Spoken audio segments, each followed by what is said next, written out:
Ken Miniver has been in the classic restoration business for a couple of decades. His lot is full of Chevys and Ford pickup trucks waiting in line for facelifts. The half-tons are always in great demand, and from a business standpoint, Ken loves them too, but when it comes to his own driveway, it's a different type of Chevy for him. It's a 1957 Chev Bel Air two-door hardtop.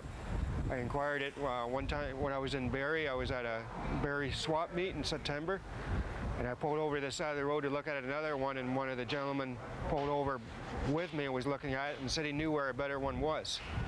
So I contacted the guy where it was in Watertown, and liked the price and liked what I seen him, and ended up buying it. It was in better shape, the body-wise and stuff.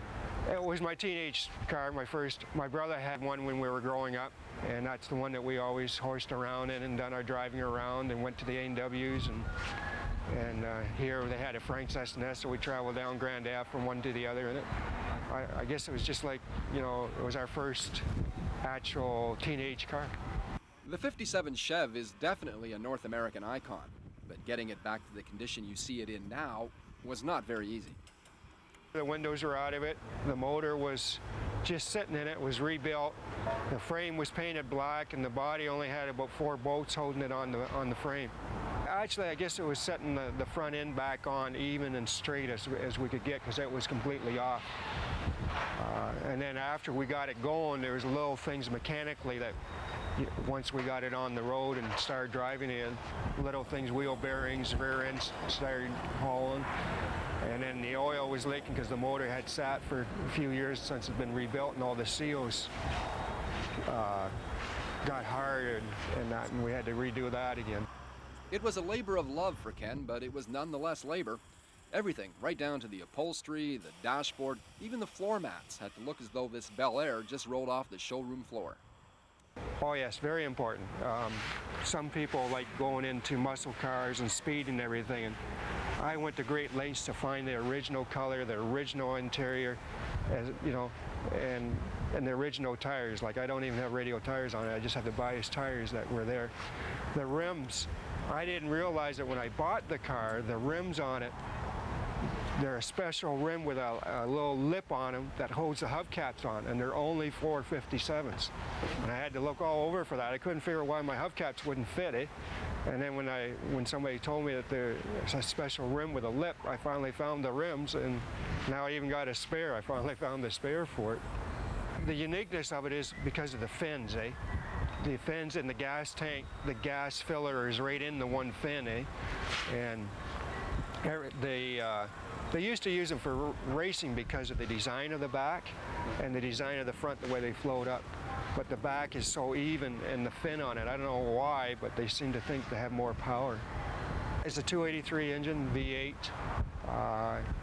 It's the original 57, but not the original one for this car. It was the original 57 engine that we took out. We're finding parts, like parts are available overnight if we break down. A lot of parts are in stock. Ken is no novice when it comes to tackling projects like this Chevy, but he says there's always room to learn. No matter what projects we're into, we're learning something different all the time. I started off with a 51 GMC truck, and that was a learning experience, trying to find out who would do the motors in it and who had parts for it.